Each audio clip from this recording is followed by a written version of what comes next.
A gente vai falar aqui de um tema hoje que é simples, mas não é simplório.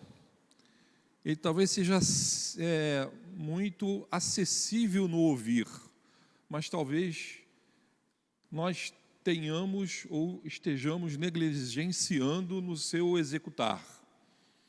E por ser simples, eu já aviso a você, não se convença, né?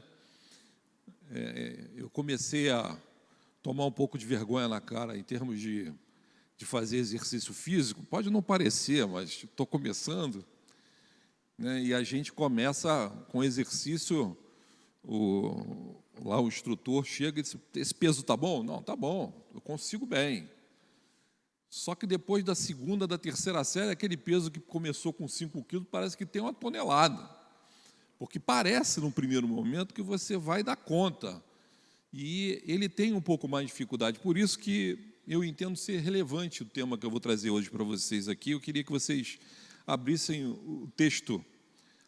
São 2 textos que nós vamos trabalhar em paralelo. Em 2 Coríntios 10, de 4 a 5, e Provérbios 4, 23.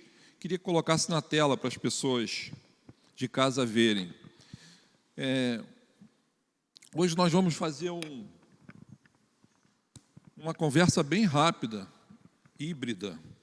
Vai ser temática e tem alguns pontos, é uma mistura, mas é importante você ir caminhando com esse crescente, né? Ainda percebendo, para você talvez seja simples no início, como eu falei, mas existem muitas coisas que a gente precisa trabalhar para sedimentar no nosso dia a dia, nas famílias que estão crescendo, nas famílias que já estão no seu dia a dia, percebendo a posição que nós ocupamos na vida, no nosso dia a dia. Se uma pergunta precisa ser respondida: eu estou aonde eu gostaria de estar? Essa é uma pergunta importante. Eu vivo, estou aonde eu gostaria de estar, e eu falo no gostaria para cristão, porque o cristão deveria gostar de estar aonde Deus quer que eu esteja. Isso me faz feliz por caminhar segundo a vontade de Deus, mas também me coloca onde eu gostaria de estar. Então, é um desejo mútuo entre o Senhor e eu. Mas eu estou nesse lugar? Eu estou nesse lugar com relação à minha família? Eu estou nesse lugar com relação às coisas que faço, ao meu trabalho? Eu estou nesse lugar? Essa é uma pergunta que eu gostaria que você deixasse até na cabeceira para você pensar. Aliás, se eu não estiver enganado, coisas do que eu vou dizer hoje, você deveria acordar de manhã e pensar, antes de começar o seu dia, naquela oração rápida, curta, porque são simples, suaves, mas muitas vezes é igual à minha academia, que eu pego o peso e ele vai ficando pesado ao longo dos exercícios, porque talvez eu não esteja entendendo a melhor maneira de fazer o exercício espiritual na minha vida. Vamos lá ler o texto bíblico e a gente conversa sobre isso. Já está para o pessoal de casa? Então lá, 2 Coríntios 10, de 4 a 5, diz assim: porque as armas da nossa milícia não são carnais, mas sim poderosas em Deus para destruição das fortalezas, destruindo os conselhos e toda altivez que se levanta contra o conhecimento de Deus, e levando cativo todo o entendimento à obediência de Cristo. Em Provérbios 4, 23, complementando: sobre tudo que deve guardar, guarda o teu coração, porque dele procedem as fontes de vida. Porque tudo que se deve guardar, guarda o seu coração, porque dele procedem as fontes da vida. E o tema que eu vou propor para vocês nessa manhã é, como eu disse, simples, mas a gente precisa compreender as nuances do todo para talvez a gente fazer do nosso exercício espiritual, tanto quanto eu faço, estou tentando fazer do meu exercício físico, algo mais possível, mais compreensível, compreendendo todos os elementos que estão nele. E pegando já o Provérbios e se juntando ao primeiro termo, guarde a fonte de sua mente. Guarde a fonte da sua mente. Nós vamos explicar um pouco mais o que significa isso. A palavra do Senhor nos deixa tem muita informação que eu, sempre quando eu estudo a palavra de Deus, eu vejo ela concatenada, cruzada. Ele está falando de um assunto, mas toma outro tema, e você percebe novamente preocupações de Jesus com a nossa mente. É uma preocupação de Deus, de Jesus, e Paulo aqui também, né? Nessa carta aos Coríntios, principalmente, ele está, o texto principal que escolhemos, ele está preocupado com essa nova igreja surgindo ali. E como todo núcleo de uma igreja, toda a junção, são pessoas diferentes. Por mais que estejamos aqui juntos, unidos, orando, somos seres humanos diferentes, é óbvio. Tudo isso como eu disse no início, eu vou falar coisas simples, mas não são simplórias, a gente precisa entender isso. E naquela época, a preocupação de Paulo estava muito associada ao que cada um carregava de si para dentro da igreja, carregava conceitos judaicos, não judaicos, e havia uma mistura ali dentro. E ele está tentando mandando essa segunda carta aos Coríntios, tratando de preocupações a esse respeito. Ele chega nesse ponto. E ele fala, porque as armas da nossa milícia não são carnais. Então, ele está dizendo o seguinte, existe uma luta acontecendo. Existe uma luta. Mas as armas não são carnais, mas são poderosas em Deus para a destruição de fortalezas. Então, existe uma batalha e existem fortalezas a serem destruídas. Paulo está dizendo isso. E aí ele vai e continua, e ele diz aí, destruindo os conselhos, toda altivez que se levanta, aí ele vai falar de altivez, eu tenho falado nisso aqui em algumas pregações, né, sobre quando nós nos imaginamos, arvoramos de imaginar que sabemos mais sobre alguma determinada coisa a respeito de Cristo. Altivez é arrogância espiritual, qualquer conhecimento, que muitas vezes nem é conhecimento, mas você diz que sabe um pouco mais do que o outro, e isso era uma preocupação de Paulo ali, né? E ele fala, essa altivez se levanta contra o conhecimento de Deus, né? A gente precisa, no fim, o texto vai falar, e eu vou explicar um pouquinho mais, levando cativo todo o entendimento à obediência de Cristo. O que Paulo quis dizer a isso e com isso? E duas coisas são importantes a respeito desse cruzamento de coisas que a palavra do Senhor nos diz, né? E lá em João 10, de 10 e 11, as coisas, digamos, seriam pontos chaves. Há muitas maneiras de a gente falar de Jesus Cristo, mas existem pontos chaves que com eles na nossa mente o tempo todo a gente começa a ter pilares de como seria ou deveria ser a nossa vida. E Jesus, lá em João 10:10, ele vai dizer o seguinte: o ladrão não vem senão a roubar, a matar e destruir. Eu vim para que tenham vida e a tenham em abundância. Eu sou o bom pastor dá a sua vida pelas ovelhas. E ele já estava explicando a que tinha vindo, por que tinha vindo, para que eu tivesse vida em abundância. E quando ele está no seu ponto final, no seu ápice na cruz, lá no texto em João 19:30, e aí ele diz que tomou o vinagre e disse, está consumado, inclinando a cabeça, entregou o Espírito. Então ele diz duas coisas nesses dois textos, outros que eu estou trazendo para você. Eu vou ter vida em abundância, você vai ter vida em abundância. Eu trouxe isso para você.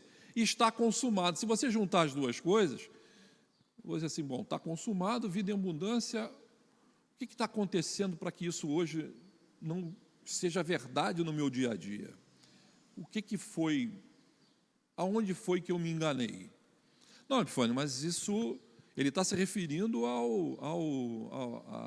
às relações espirituais, ele veio me salvar, ele se consumou, ele quitou a sua morte sobre a cruz, quitou nossos pecados, nossos delitos, e assim ele pôde nos salvar, e a vida em abundância se refere a isso. É verdade. Mas pensem sempre comigo, e eu gostaria que vocês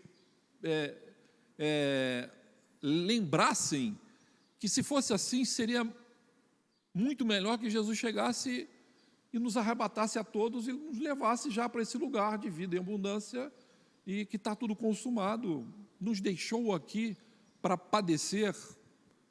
Esse Deus eu não acredito. Eu creio num Deus que não nos deixou aqui para padecer.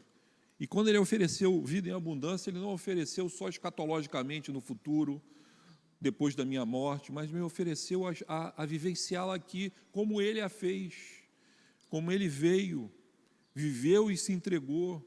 E nós vemos passagens bíblicas onde Jesus passeava e conversava, ia a casamentos. Então, Ele vivia de forma abundante.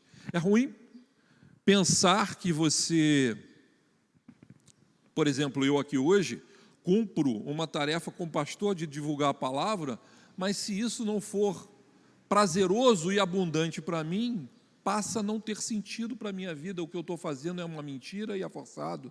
E isso vale para todas as coisas. Então, ela precisa ser abundante no sentido de primeiro me alimentar para depois alimentar você.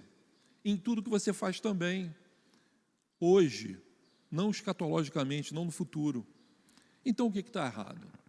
O que muitas vezes nós cristãos não estamos entendendo? E aí vamos para os textos que eu puxei, na preocupação de Paulo com as nossas mentes. E aí a primeira pergunta que, para além daquela que eu fiz no início, onde você gostaria de estar, é: o que você tem ocupado a tua mente?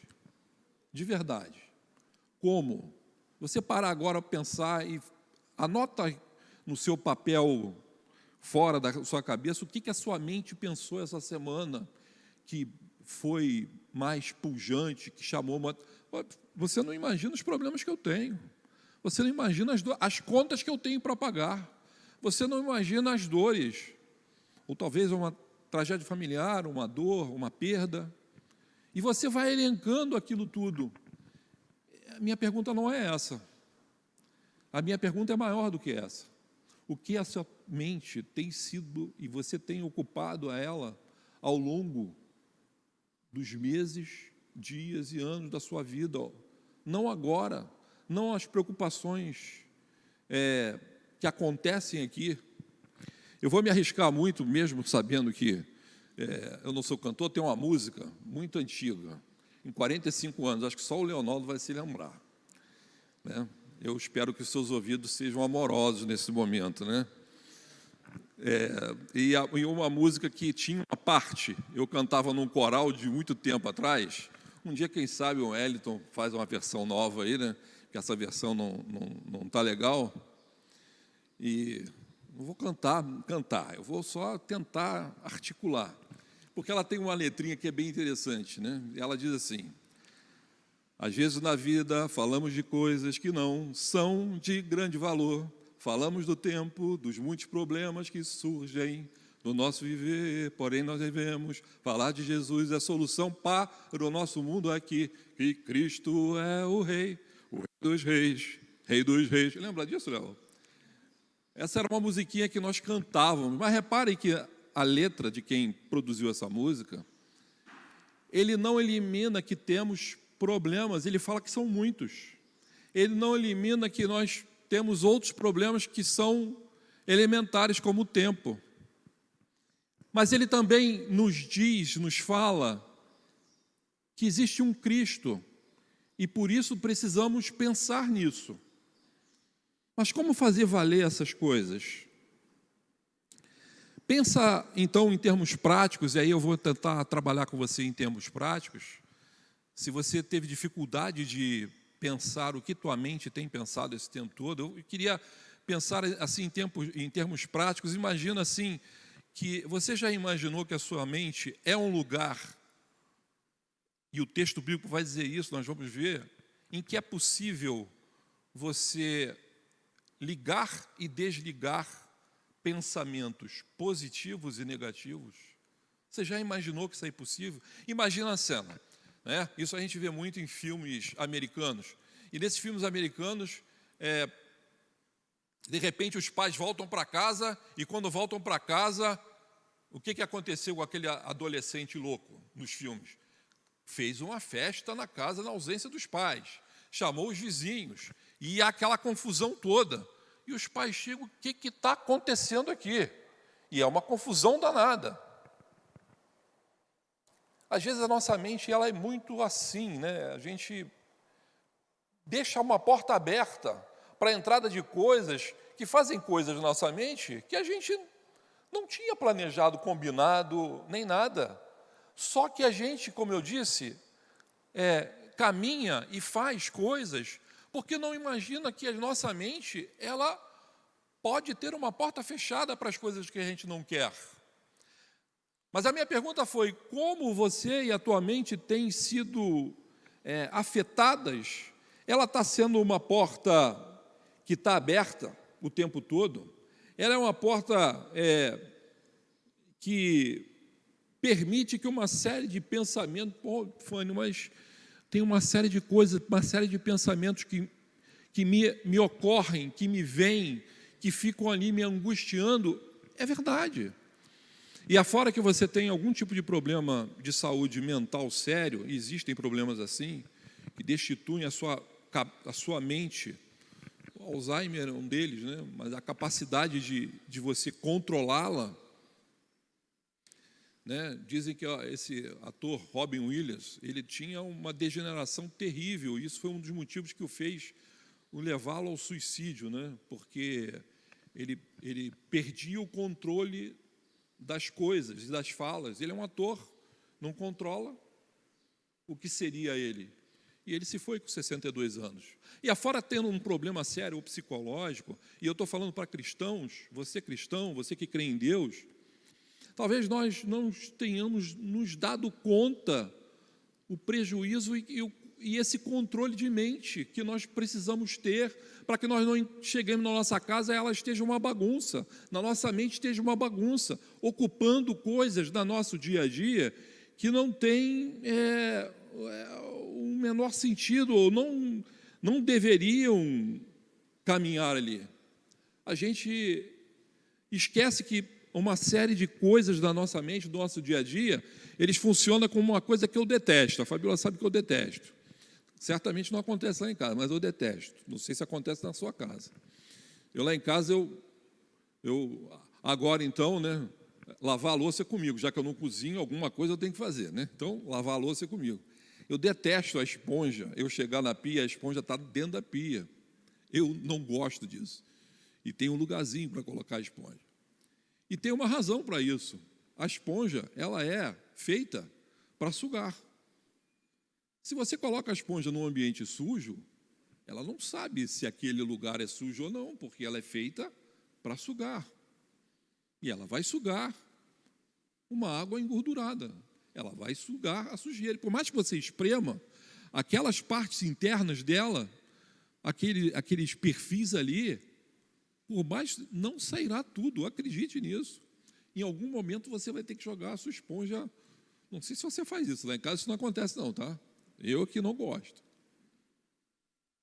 Nossa mente funciona da mesma maneira quando você se expõe e deixa exposta, igualzinho. E aí depois você não quer ter na sua mente algo que você te incomoda, que vem batendo e rebatendo, e você vai dizer isso que eu disse, olha, isso aí está ocupando a minha mente, essa voz, essas coisas estão aqui por todo lado. Mas certamente você deixou a sua mente exposta de forma aberta, como essa esponja dentro da pia, absorvendo o que não precisava absorver. A função dela é absorver. A nossa mente é uma caixinha maravilhosa, capaz de absorver 1 milhão de coisas, mais do que você imagina. E você se vê preso a isso. Estudando essas coisas que... eu me lembrei daquele negócio da baleia, o desafio da baleia azul, lembram? Isso aconteceu, a coisa de 2017. Apareceu até numa novela dessas antigas, que repetiu, né? a preocupação era tão grande, para quem não sabe, quem não se lembra dessa história, era um e-mail, uma forma de chegar e comunicar, e chegavam as crianças, principalmente até pré-adolescente, não sei se adolescente, eu não me lembro, mas alguém atrás desse negócio, o desafio da Baleia Azul, dava desafios, e as crianças ali olhavam e viam e faziam aqueles desafios ruins, não eram desafios, no início pareciam ser bobos. Eu não vou elencar o que é, qualquer coisa você entra na internet e vê. E isso ia levando a um estado, os adolescentes, a uma situação onde alguns se matavam. Alguns se matavam à distância. Era o desafio final. Criava uma situação. Isso aconteceu no mundo, apareceu em novela para chamar a atenção que as pessoas não sabiam como alguém, numa internet, ocupou a mente de uma outra pessoa, num outro continente, a ponto dele se matar. E nessa minha pesquisa eu acabei de descobrir que voltou. Agora, em 2017, eu não sabia, né? E agora é com Pateta, né? Pelo menos o que eu vi foi com Pateta, a imagem do Pateta. E em 2017, agora, pelo menos um caso, não fui mais a fundo, de um garoto de 10 anos da Itália, se matou, pulou da janela. 11º andar, se não me engano. E ele diz no seu texto de despedida: desculpa, mãe, eu te amo, mas eu tenho medo do homem negro de capuz. Seja lá o que seja o homem negro de capuz, ele ocupou a mente dessa criança de tal maneira que os pais não viram a ponto disso acontecer. Será que é só ele? Será que é uma mensagem só para os pais cuidarem dos filhos e reterem informação de internet para que isso não aconteça? Esse caso aconteceu em 2020, esse que eu li aqui. Ou seja, não é alguma coisa do passado, né, que a gente coloca as coisas no passado como se elas não nos visitassem mais. Mas a nossa mente está preparada para isso e a gente precisa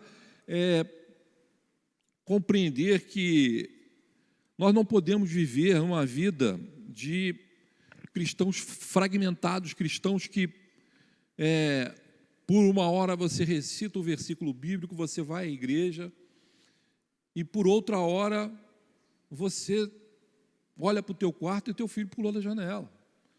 Olha para a tua vida e você não está entendendo quantas mazelas existem, porque a sua mente foi ocupada dessa maneira. Todo o trabalho que o diabo faz com Jesus na Bíblia é resumido o tempo todo um trabalho mental. Pensem nisso. O tempo todo, todos os desafios, tudo que ele impõe a Jesus Cristo é um trabalho mental. E eu, reverendo Arnaldo, que gostamos de filme, tem um filme que é interessante, né? Muito tempo atrás, e isso não está na Bíblia, mas ele tem sentido teológico, em que o demônio, nesse arcabouço de coisas que está fazendo e testando a Jesus, né? Ele diz para ele assim: vem comigo. O diabo diz para Jesus: vem comigo. E viaja no tempo, e vem na nossa história hoje, e vê guerras, vê mortes, vê estupros, vê tudo de mal que você está vendo aqui hoje na televisão. E ele diz assim: vale a pena você morrer por essa gente? Vale a pena? Esse é o futuro dessa nação. 2000 anos para frente, é isso que vai estar acontecendo. E Jesus fala: vale a pena. Mas só pode manter-se íntegro mentalmente, ainda que seja Deus e nós, quando nós estamos fazendo o que o texto bíblico vai falar. E agora eu queria que você olhasse o texto bíblico para a gente entender um pouquinho das coisas que ele vai nos dizer. Eu vou começar no Provérbios e depois caminhar em Coríntios. Em Provérbios, olha: sobre tudo que se deve guardar, guarda o teu coração, porque dele procedem as fontes da vida. Então, a primeira coisa que o coração nós sabemos que é mente, é racional, não tem a ver com sentimental, é racional. Então, de tudo Olha o texto de Provérbios, anterior a 2 Coríntios, porque no tempo, cronologicamente, ele veio antes. Ele fala o seguinte: tudo que se deve guardar, guarda o teu coração, porque dele procedem as fontes de vida. Então, ali, no meu racional, as fontes de vida estão guardadas. Se você pensou que era no espiritual, não, isso aqui é um embate espiritual, saiba que não há embate espiritual que você faça contra qualquer coisa, se o teu racional, a tua mente não estiver ancorada e preparada primeiro. E ele fala em Provérbios, sobre tudo que deve guardar, guarda o teu coração. Quem guarda é você. O texto não fala para Deus guardar a sua mente, ele está dizendo para você ser responsável pela chave dela, por essa esponjinha que absorve 1 milhão de coisas aí. Então, se as dores e as dificuldades, a vida está assim, a vida está assado, estão acontecendo isso, embates políticos, tudo de dor e de problema que você absorve na televisão, e é real, claro que é real, isso causa ansiedade doentia em muitos, sim, não nego, mas você precisa ter uma chave onde você guarda a tua mente de tal maneira que você protege o que é fundamental, que é o quê? As fontes de vida que o Senhor, com a sua morte e com a abundância que Ele quer nos dar, entregou e deixou aí dentro dessa esponjinha. Só que isso para nós é uma fantasia, porque eu tenho dificuldade de, nessa chave, tocar. Vamos ao texto de 2 Coríntios 10, 4, 5. Porque as armas da nossa milícia, eu queria que você lesse, por favor. As armas da nossa milícia não são carnais. Por isso é algo simples, porém tem uma dificuldade porque eu não toco nisso. Não é o meu peso que eu consigo regular. Mas não são carnais, e aqui nesse primeiro momento você vai dizer assim: não, então isso é espiritual, são as forças do bem contra o mal. Entre as coisas que o texto bíblico vai nos oferecer, ele está dizendo o seguinte: eu tenho uma chave que eu não toco. E eu acabei de dizer que as questões espirituais, elas se sedimentam, fortalecem nas fontes de vida lá de Provérbios, que são mentais, trabalhando a nossa mente, dia após dia. Se você compra coisas, se você usa a internet, vai em loja, as mulheres sabem disso, homens também, mas principalmente as mulheres, essas pessoas aprenderam a fazer isso para dominar a sua mente, é claro. Mas se eles aprenderam para ganhar dinheiro com a sua mente, por que você não pode aprender a ter vida com a sua mente? Você aprender a ter vida e a usá-la em abundância com a sua mente. Claro que isso ninguém vai oferecer, porque você, tendo a sua chave, sabendo usá-la, talvez o lucro dessas pessoas diminua. Não que eu esteja trabalhando contra o lucro, mas que eu quero dizer que é preciso você exercitar isso. Uma fonte importante que acompanha a internet, uma gerente importante de um sistema de mídia que provavelmente toda igreja, se não toda, a maioria tem, onde você começou a tirar suas fotos, e essa gerente, ela falou coisas terríveis a respeito dessa empresa que eu não vou citar, que você deve provavelmente saber. E ela disse o seguinte: essa empresa, ela não combate o ódio, a violência e a desinformação. Isso caiu como um choque, porque você imaginava que esse sistema de mídia filtrava alguma coisa para, digamos, diminuir. Mas quando ela diz isso, ela está dizendo uma coisa para mim e para você a respeito desse texto. Sabe o que ela está dizendo? Ela está dizendo o seguinte: o ser humano gosta de ódio e busca isso. O ser humano gosta de violência e busca isso. O ser humano adora ser enganado. Entenderam o que ela está dizendo por detrás do que ela está dizendo? Significa que tem muita gente, muito cristão no mundo todo, que abandonou o desejo ou a vontade de guardar a fonte de vida da sua mente. Abandonou. Porque se existe o não combater o ódio, é porque tem gente, e tem muitos cristãos, que desejam o ódio, dão like para ele. Tem gente que gosta da violência. E tem gente que adora ser enganado, por incrível que pareça, né? A gente brinca com isso, mas isso é uma verdade tão grande, e o pior, isso dá dinheiro, isso oferece lucros. Aí a pergunta é, por que não fazer? Mas Deus nos ofereceu isso, nos ofereceu um texto maravilhoso em que ele vai dizer, e aí eu volto lá em 2 Coríntios, na segunda parte, né, no final, na primeira, mas sim poderosas em Deus para a destruição das fortalezas. São armas poderosas para a destruição das fortalezas. Significa o quê? Elas existem. Fortalezas existem. E foram colocadas onde? Onde você está pensando que é para fora? A gente que gosta muito de filme, a gente vê aqueles filmes de guerra, né? E aquelas lutas. Mas tem uns filmes que talvez você goste mais, que é o do 007, né? Que agora está de novo. E outras muitas histórias reais de agentes secretos, aqueles que se infiltram, que vão ali por detrás das linhas inimigas para tirar informação e enfraquecer o inimigo. Esses são os chaves. Não é aquela guerra do fronte. Aquela guerra do fronte, um tira contra o outro, aquilo é fácil, e você provavelmente seria tranquilo. Não, vamos lutar contra ele. Vou destruir aquela fortaleza, vou lutar contra ele. Mas há algo acontecendo por trás, há algo acontecendo infiltrado, há algo acontecendo na tua mente.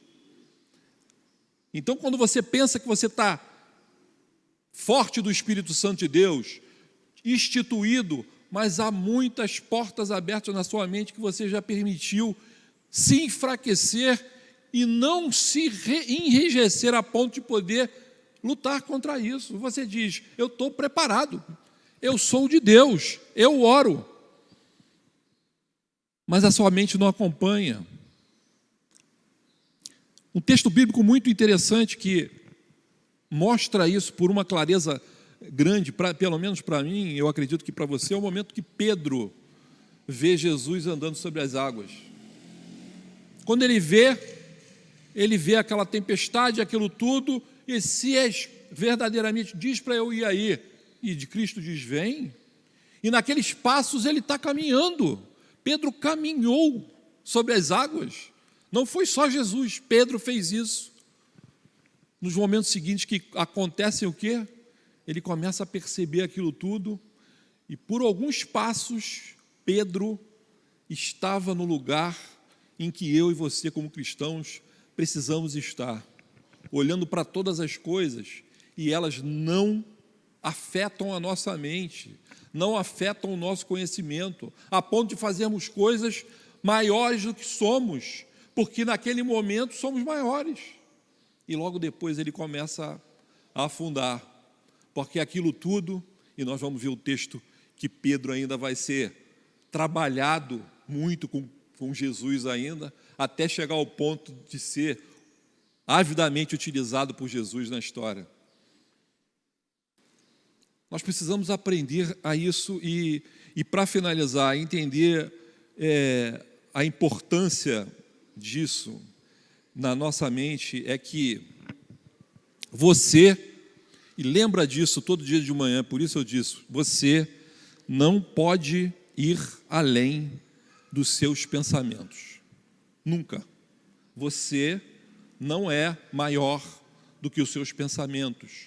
Se você não mantiver essa fonte de vida guardada aqui na mente, dia após dia, pela manhã numa oração, pedindo ao Senhor, aprendendo a fazer os seus exercícios espirituais, devagarzinho, você pode orar, você pode louvar, você pode vir à igreja, mas você não está protegendo algo que é valiosíssimo, que a palavra de Deus pede para a gente trabalhar, e o texto vai nos desafiar a isso.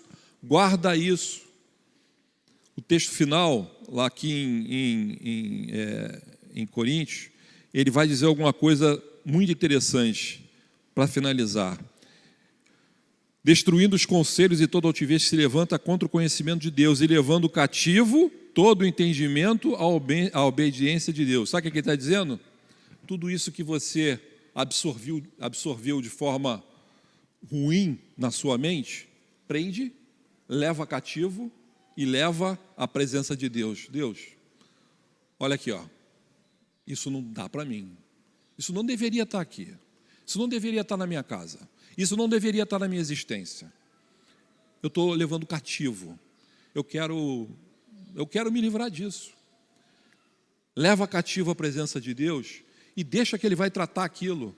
Porque não há nada neste mundo ou fora dele que consiga se superar a presença de Deus. O seu pensamento, aquele que está te perturbando, aquela culpa que você está trabalhando, as coisas que têm te incomodado precisam ser levadas cativas à presença de Deus para que Ele trate delas. E você seja assim, quando você leva cativo, é o guarda da fonte, é aquele que cuida. Parece simples de fazer, parece suave, mas precisa ser exercitado todo dia. Você nunca será maior do que o que os seus pensamentos fazem, porque eles vão à frente. Pedro, naquele momento, era muito grande, mas retroagiu e afundou. E às vezes na nossa vida a gente é assim. A gente está muito grande, porque está controlando e de repente a gente esquece que na verdade as lutas não são ganhas no fronte de batalha onde você imagina, mas existem os infiltrados, os agentes que vão gradativamente tirando e arruinando o nosso modelo espiritual, e a gente pensa que está pronto para a batalha e não está. Isso é muito importante a gente lembrar todo dia. E eu quero terminar pedindo ao Senhor que nos ajude a isso. Não é um exercício que parece ser simples, mas se ele não for todo dia lembrado por cada um de nós, cristãos, que queremos ter uma vida abundante, em geral nós vamos entrar em batalhas pensando que estamos preparados e não estamos.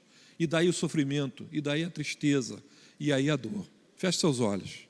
Senhor Deus celestial, maravilhoso, amoroso, tenha misericórdia de cada um de nós. Cada um de nós estamos, Senhor Deus, diante de Ti, Pai, com a chave na nossa mente na mão, Pai. Muitas vezes não sabemos utilizá-la, muitas vezes não sabemos como fazer, mas, Senhor, nos ensina, Pai, para que todo pensamento, Senhor Deus, que não deveria estar na nossa mente, ocupando a nossa mente, seja por nós tratado como cativo e levado diante de Ti, Pai, para que Tu dê o tratamento, Pai, de expurgo que deve ter feito, Senhor Deus. Ó Senhor, é um desafio muito grande para nós, deve ter sido um desafio muito grande para aqueles de Corinto, mas, Pai, pela Tua misericórdia, pela Tua graça, dá a cada um de nós, não a falar do outro, a mente do outro, mas a nossa própria mente, para que nos tornemos cristãos, onde podemos aproveitar abundantemente a vida que preparou para nós. Assim te pedimos, agradecemos em nome de Jesus.